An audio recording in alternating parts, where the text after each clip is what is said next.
Yo, what's going on, y'all boys, man? Today we obviously have a pretty serious, pretty crazy video, man. This is something wild, you know what I'm saying? But it's something true, and I just want to stop and give my condolences to the family of this angel, you know, who gained her wings fairly early, you know, and I want to let you know to keep God close to y'all, you know what I'm saying? Like you just never know what situation you will end up in. You never know just when your time will come. You know what I'm saying? So y'all make sure to live your life at the fullest, man, because just when you feel like things are going great, you could be smiling, laughing, like what y'all finna possibly see in the video, like it can be taken away from you, you know, and you can be very innocent. You don't even have to do nothing with anything, man. It's just crazy how the world works, you know. But I mean, I don't question God, man. If it was my time, it was my time. But some of these people, it's just wild, man. It's a wild time we live in. But let's go and get into this video right now, man. Make sure if y'all enjoy this reaction that you hit that thumbs up. Let's get it, let's go.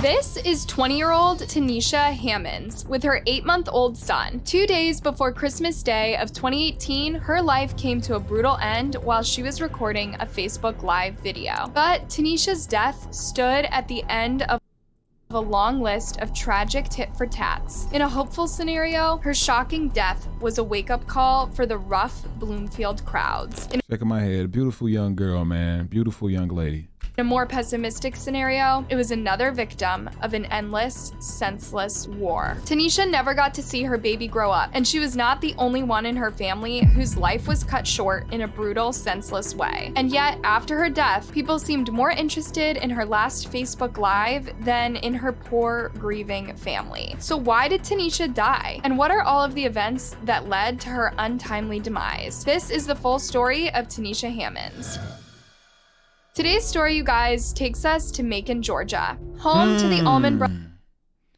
Macon. Every time I'm doing a reaction video, y'all know it always happened in Georgia. Brothers band, tons of historic architecture, and amazing natural sceneries. Macon seems to have it all. But lately, Macon has also seen a rise in poverty and crime that makes it a less desirable place to move and start a family. According to Crime Grade, Macon has a crime rating of D-. This means 89% of cities in the United States are safer than Macon, and only 11% of cities are more dangerous. Tanisha Hammonds was used to violence and crime since she was a baby. Tanisha was born on October 10th, 1998, to her mom Rhonda and an unnamed father. They grew up in the Bloomfield area, which is known for a particularly high crime rate. However, Tanisha always worked hard to stay out of trouble and pursue a happy, peaceful life. In March 2018, she had a son, Amari. Her Facebook was filled with pictures of her baby boy, and she was ecstatic about being a mom. She was also pretty excited about social media. Dang, man, I hate that little 15-minute, man. I gave him a little laugh, though. He gonna be good tonight. He finna go think about me. Myself and I got myself again. Time is money. I need that money. Got no time for no friends. She regularly posts and let all of her loved ones know what she was up to or what Amari had done that day. It was her way of connecting with all of her friends at the same time. But Tanisha liked going out too. She might have been a mom, but she was 20 years old and she was still down to party every now and then. So on December 23rd, 2018, Tanisha met up with a few old friends and went out to have drinks. But Tanisha never made it home that night. Tanisha's death was brutal, sudden, and shocking to everyone who knew her. She had no enemies, had never been involved in gangs, and was incredibly dedicated to raising her son. She would never put herself in harm's way. Beautiful young man. It's so sad that this young woman or this young kid got to grow up without his mother, man, and it's world is crazy. Yeah, I'm sorry I'm pausing. Not with an 8-month-old to care for. However, there is a reason for her death, as outrageous as it is, and we have to trace back several steps to understand the full context that led to this tragic ending. Tanisha was very close to her mother, but she was even closer to her mother's sister, Bridget Flowers. Bridget was her aunt, but also her best friend, confidant, and the person Tanisha would call in case of an emergency. The two displayed their love for each other on social media. Tanisha also felt embarrassed by the many pictures her aunt aunt posted of her, especially during her teenage years. Like when Bridget posted this picture of Tanisha, she commented, "Just blowed me. Delete this ugly shit." And her aunt replied, "You took it. You can't be ugly because you look like me." You know how family dynamics go. Still, they were the best of friends, and nothing could keep them apart. In fact, Tanisha spent most of her childhood living with Bridget and her 2 twin sons, Jayshawn and Macon Jackson. They were born in 2000, making them 2 years Tanisha's juniors. Growing up, Tanisha's cousins were happy-go-lucky, rowdy, and kind-hearted. They were exactly what you'd expect from 2 young brothers. Bridget was super proud of them. She was also in love with her husband, the boy's stepfather. Sometimes she would tell Facebook about her love for them. God, my kids, my hubby, then me, in that order. Bridget would also write about how much she missed her husband when he wasn't there. At first glance, it looked like the perfect love story. I miss my husband, feeling some type of way this morning. But those who knew Bridget, her undying loyalty to him was worrying. Jacinto Flowers was with Bridget in almost every way you can imagine. He would beat her, insult her, and be extremely jealous and possessive of her. She wasn't allowed to do anything but him. Well, that's when the double standards begin. He would be going out at night, doing God knows what, and Bridget hardly ever knew what he was up to. As it turns out, he was deeply involved in the drug trade. He was in and out of prison 18 times on drug and petty crime charges. So when Bridget said she missed him, he was either in prison or doing sketchy deals. And when he was at home, they would constantly fight. And well, you can imagine how he would treat his stepsons too. He could not regulate his emotions, nor was he a responsible figure that the boys could look up to. In fact, he was one of the most unstable types of parents out there. Sadly, the negative effects of his character on Jayshawn and Macon would be felt later on. Nevertheless, Bridget supported and even loved her husband, no matter how many times he would mistreat her or her kids. Well, even she had a limit. So in late 2013 or early 2014, Bridget put an end to her marriage. Guys, I know this is not your first true crime case, so I bet you know how this ends. Yeah. Jacinto, being the violent, possessive person he was, would not leave Bridget alone. He wanted her back at any cost. He even threatened to take her life, then his, if she didn't take him back. Wait, what sane person would accept going back into a relationship with someone who threatens to kill them? Of course, Bridget didn't want anything to do with him anymore. In fact, she was scared for her life and for her twin sons. On February 14th, 2014, Bridget Love is a crazy drug, man. Love is went a out to crazy shop drug. at Walmart. Out of nowhere, Jacinto appeared and punched her so hard she lost Wow. consciousness. He was not fazed by this. He just left her on the floor and exited the store in front of several shocked bystanders and a CCTV camera. Jacinto didn't seem to have any regard for Bridget's life anymore, or for his freedom. After all, he'd been in prison so many times, he probably didn't care if he ended up arrested again. And arrested he was. But here's an absurd twist. After 7 days in jail, Jacinto was released. Wait a minute. What? Jacinto 7 had a days. horrible criminal record. There were also accounts of gruesome physical abuse toward his wife, and now there was this Walmart incident. Was no one at the police preoccupied that Jacinto would attack his ex-wife again if they released him? He was erratic, a violent man who showed no remorse They knew. at his arrest. They It's pretty definitely knew. crazy that he only spent 1 week in jail, and it's pretty heartbreaking too, considering what happens next. Sad, On man. February 22nd, 2014, Bridget, her mother, her sister, and their friend had a cookout at Bridget's house. Late in the evening, they wanted some more drinks to keep the party going. Bridget went to get the drinks at the nearby liquor store, but on her way back, she decided to drop off her friend at her place. They were still in her driveway when Bridget's friend started arguing with her boyfriend. Lo and behold, Jacinto appeared. Now he appeared concerned about the couple's fight, so he walked closer to the car to ask what was going on. Close. Was Jacinto. Like this doesn't mean where were you from?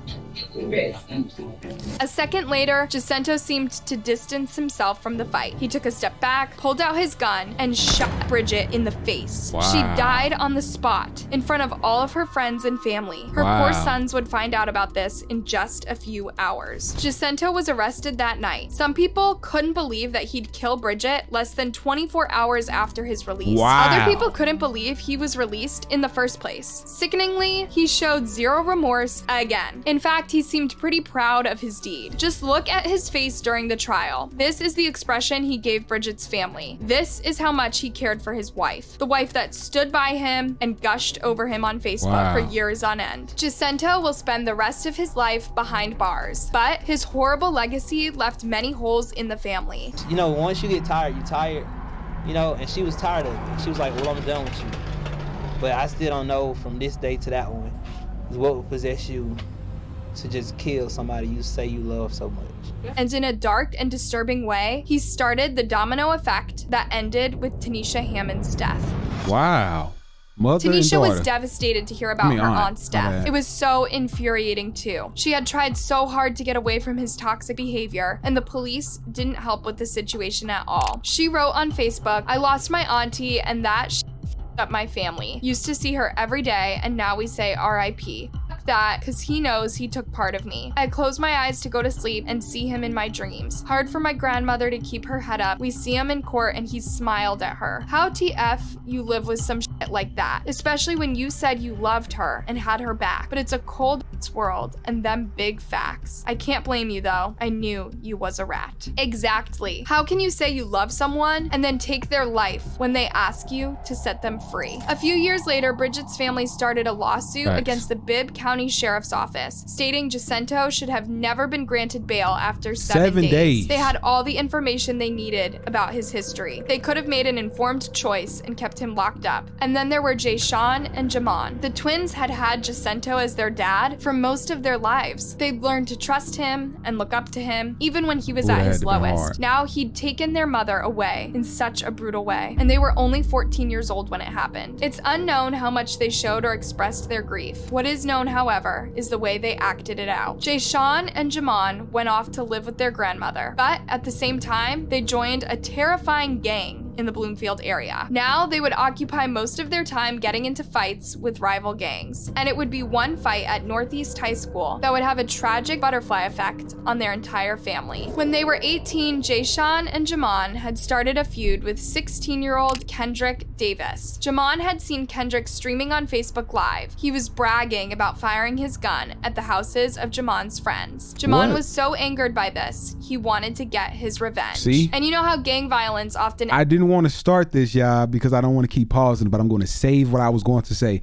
If I would have said that, what I was just thinking before she just said this, it would have made so much sense, but I'm gonna wait. Escalates senselessly from a nasty word to murder in broad daylight. It really shouldn't be like this. But when there are angry, hormonal teenagers and guns involved, it can end up really bad. So Jamon called on his friends and cousins to confront Kendrick. Kendrick and his gang were ready too. He knew a fight was coming, so he'd rallied up his boys as well. One day, the gang set a time and a place to settle their beef after school. But there were dozens of teens involved, and some were more violent than others. Some threw punches, others threw rocks, and then someone pulled out a gun. Kendrick Davis died that night. Imagine the pain his family felt. He was only 16. He hadn't even finished school or had a proper relationship. However, Jayshawn and Jamon felt nothing. Shocking, I know. Somehow Jamon wasn't affected by seeing his rival dying in front of him. If anything, he wanted to exert more revenge on his gang. Was his grief so terrible and so unprocessed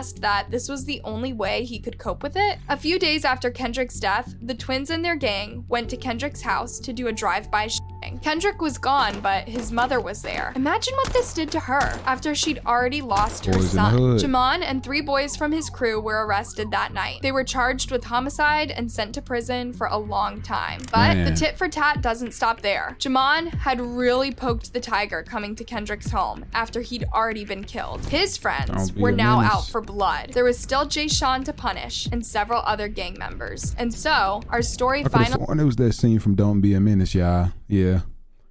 Already lost her son. Jamon and 3 boys from his crew were arrested that night. They were charged with homicide and sent to prison for a long time. But the tit for tat doesn't stop there. Jamon had really poked the tiger coming to Kendrick's home after he'd already been killed. His friends were now out for blood. There was still Jayshawn to punish and several other gang members. And so our story finally comes back to Tanisha. On December 23rd, 2018, Tanisha was out with Jayshawn and 3 other friends. Tanisha was driving while Jayshawn was seated next to her and streaming live on Facebook. Tanisha appeared on the Facebook Live, chatting and making jokes. It's unknown just how many people were watching this video in real time, but sadly, they witnessed Tanisha get killed that night. The car then crashed, and Jayshawn's phone fell to the floorboard. People could be heard screaming, crying, and trying to call 911.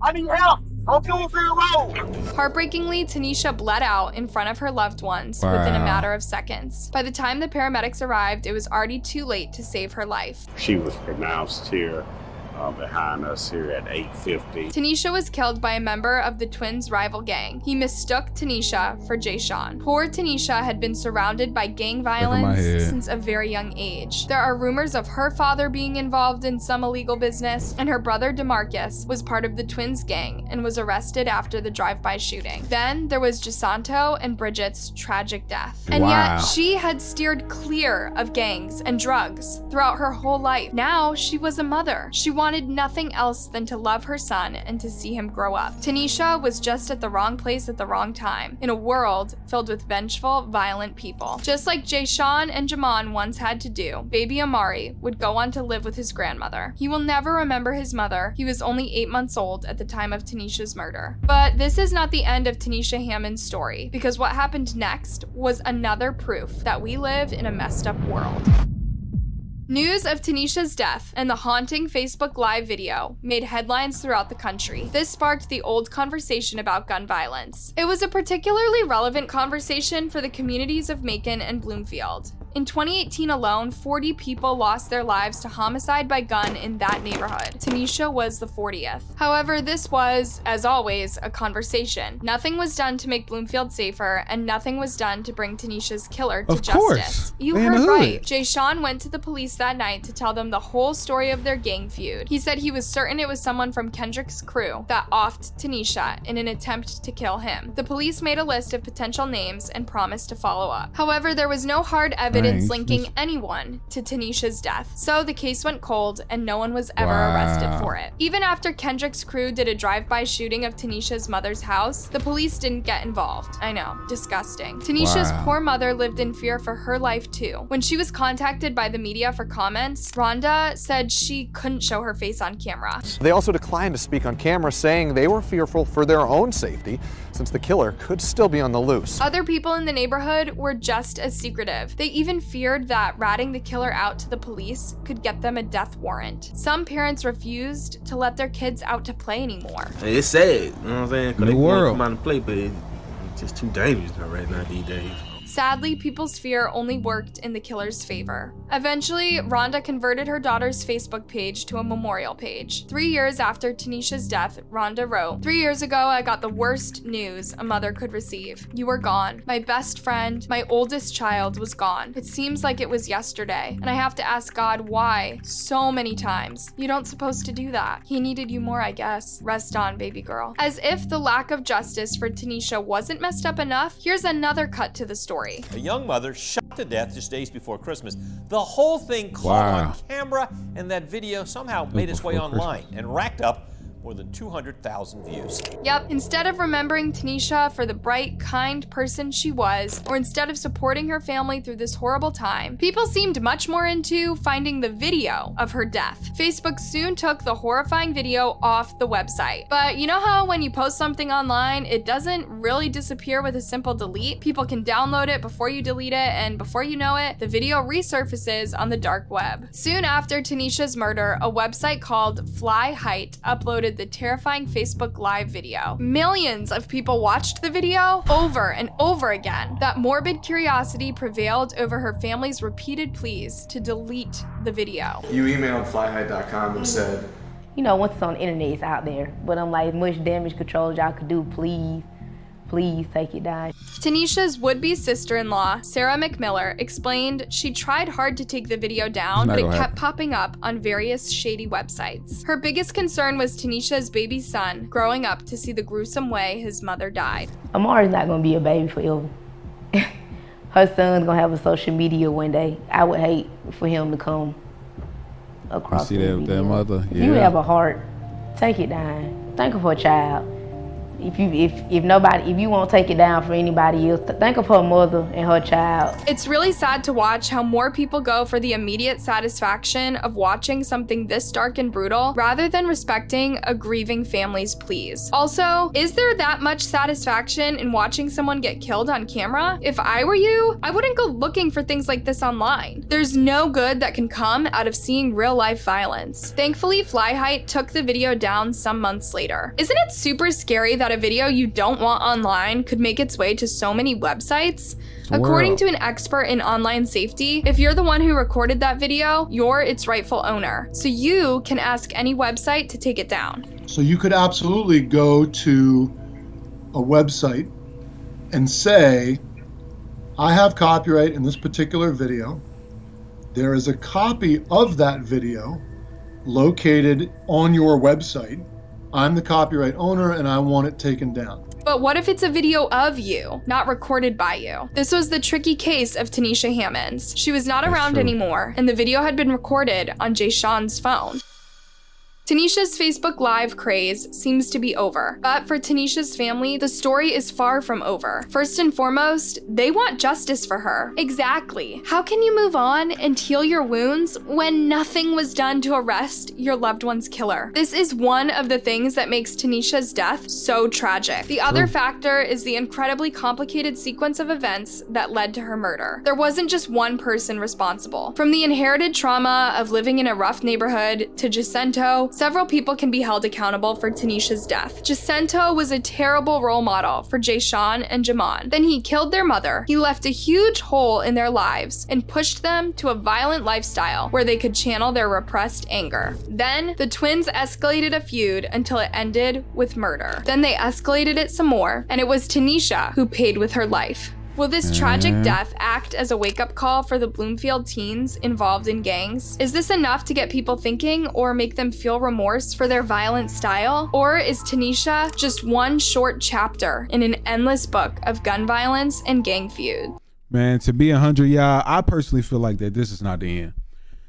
It's sad to say, but it's going to take a village. It's going to take the world for certain things like this to go on, and it's just so much stuff going on now that it's really hard to say or dictate what really goes on with the world. But what I've been meaning to say, what I've been wanting just to say throughout this entire video is that their upbringing just as children and what happened was starting from our auntie, that fueled a lot of fire within them twins' mind. I couldn't imagine seeing my mother get killed by the person that she supposedly loved most and said that loved her most, like in front of everybody. Just imagine what was if them dudes still would have been alive, right? They would have, I mean, if he would have been out of jail, they would have found him and took him out. It would have been in jail either way. But it's just one of them things to where it's sad to see the domino effect of how things start off and where it go. When they were young, their mother passed away, they grew up, and all of that feud in their heart definitely probably influenced a lot of the decisions that they did make. Granted, it's more so of a thing like, where's their father at? They don't have no father figure, just the streets. And growing up and learning in the streets is a lot different now, especially than it was back then. There's a lot more respect back then. When you learn about the streets, you knew what you were into in a way, and you respected what you were into and what not to get into. These kids now, they don't care what they get into. They don't care if you not in nothing. Kids, mothers, whatever. And it's sad to know that the one who didn't really have nothing to do with it was the one that lost her life. But I mean, they go see old dude in jail, so they probably go handle him in jail because they in there probably for life as well. But it's just sad to see the domino of effect. Now her mother house got shot at. Like it's a never ending story of this triangle, man. Y'all understand what I'm saying, man. And make sure if y'all enjoy my reaction video, make sure to just go ahead and get this video a huge thumb up. Make sure you tap in, you hit that notification, man, and let's get it, let's go. I appreciate y'all for tuning in, man. Make sure y'all spam RP down below for this lost soul, and man, prayers to her family. You know what I'm saying? But let's get it, let's go, y'all. We out.